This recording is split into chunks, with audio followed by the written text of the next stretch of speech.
நேயர்கள் அனைவருக்கும் வணக்கம். யோக ரகசியம் நிகழ்ச்சியில் உங்களை சந்திப்பதில் மிக்க மகிழ்ச்சி. ஓம் பூச்சியாய ராகவேந்திராய சத்திய தர்ம ரதாயச பஜத்தாம் கல்ப விருஷாய நமதாம் காமதேனுவே.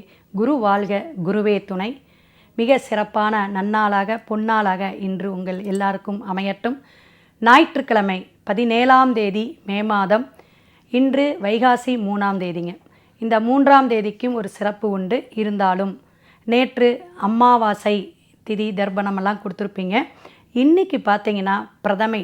இந்த பிரதமை திதியில் நம்ம முக்கியமான நிகழ்ச்சிகளை நம்ம செய்யக்கூடிய அமைப்பு கிடையாது. இஷ்டிகாலம் அப்படின்னு சொன்னாலும் அக்னி நட்சத்திரம் நிறைய இப்போ நமக்கு ஒரு பாதிப்பை ஏற்படுத்திக்கிட்டு இருக்கு. ஏன்னா அந்த சித்திரை மாதம் அக்னி நட்சத்திரத்தில் நிறைய வெயில். இந்த ஆண்டு நிறைய விஷயம் நமக்கு வெளியே போக முடியல, சரியான ஒரு ஒர்க் பண்ண முடியல. அது மாதிரி எல்லோரும் ஃபீல் பண்ணிகிட்ருக்கோம். ஸோ நீங்கள் இளநீர் நிறைய தண்ணீர் குடிங்க. நீர் அருகும்போது நமக்கு அந்த குளிர்ச்சி உடம்பை வெப்பத்தோட தாக்கத்திலேருந்து இதாகும்.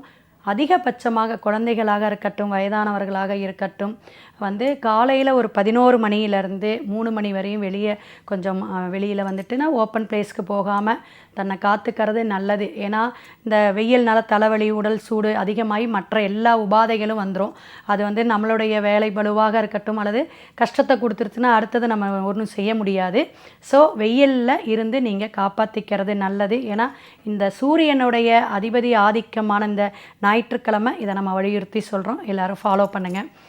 அப்போ ஒவ்வொரு விஷயமும் ஒவ்வொரு நாள் நமக்கு நல்லதாக இருக்கணும், நல்லதை நம்ம செய்யணும், நல்ல விஷயங்களை சொல்லணும். அப்படிங்கிற வரிசையில் இன்றைக்கி நம்ம இந்த சூரியனுடைய வழிபாடு எப்படி எடுக்கலாம் அப்படின்னு பார்த்தீங்கன்னா, ஜாதகத்தில் தசாபுத்தி அப்படின்ட்டு முதன்மையான ஒரு தசையில் நம்ம பிறக்கிறது அப்படின்னு கிடையாது. நம்ம பிறக்கக்கூடிய காலகட்டங்கள் எந்த நட்சத்திரமோ அந்த நட்சத்திரத்தில் வரக்கூடிய அந்த கிரகத்துடைய அமைப்பில் தான் நம்ம பிறப்போம். அப்போ சூரியன் அப்படிங்கிறது உத்திரம் உத்திராடம் அதாவது உத்திரம் உத்திராடம் கிருத்திகை நட்சத்திரத்தில் பிறக்கும் பொழுது கண்டிப்பாக சூரிய மகாதிசை அப்படிங்கிறது வரும். அப்போ அந்த சூரிய மகாதிசையில் பிறக்கும் பொழுது 6 ஆண்டுகள் என்ன இருப்பில் எத்தனை நாள் கணக்கில் நம்ம பிறக்கிறோங்கிறது துல்லியமாக நேரத்தை பொறுத்து நம்ம கணக்கிடுறோம், அந்த லக்ன புள்ளி இதெல்லாம்.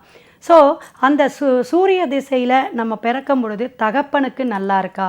சூரியன்கிறது நம்ம பிரபஞ்சத்துடைய வெளிச்சம், ஒரு பெரிய கோள், 9 கோள் அப்படிங்கிறது 12 கட்டத்திலையும் எந்த இடத்துல கிரக சேர்க்கையோடு இருந்தாலும் 12 கட்டம் அல்லவா நம்மளுடைய ராசி கட்டங்கிறது. ஆனால் இருக்கிறது 9 கோள்கள் தான். அது மாந்தி குளிகன் சொன்னால் கூட இந்த கோளை தான் நம்ம கணக்கில் அந்த பிளானட்ஸை மட்டும்தான் நம்ம எடுத்துக்கிறோம். அப்படி எடுத்துக்கும் பொழுது அந்த 9 கோள்களும் எல்லா கட்டத்திலுமே இருக்குமா? இருக்காது. அதுதான் நம்மளுடைய நிர்ணயிக்கப்பட்ட தீர்மானிக்கப்பட்ட பிரம்மனே நம்ம தலையில் எழுதி நம்ம பிறக்கப்பட்ட என்னதுங்க அந்த கட்டத்தில் அமரக்கூடிய கிரகத்துடைய அந்த நிலைப்பாடு தான் ஜனன ஜாதகம் அப்படின்னு சொல்கிறோம். அப்போ அதில் வலிமையாக சூரியன் உச்சம் பெற்று, அதாவது மேசத்தில் தான் உச்சம் பெறார். அப்படி உச்சம் பெற்று இருக்கக்கூடிய காலகட்டம் உண்டா இல்லையா அப்படிங்கிறது நம்ம தொடர்ந்து பார்க்கும் பொழுது தான் தெரியும். சிவாய நம. திருச்சிற்றம்பலம்.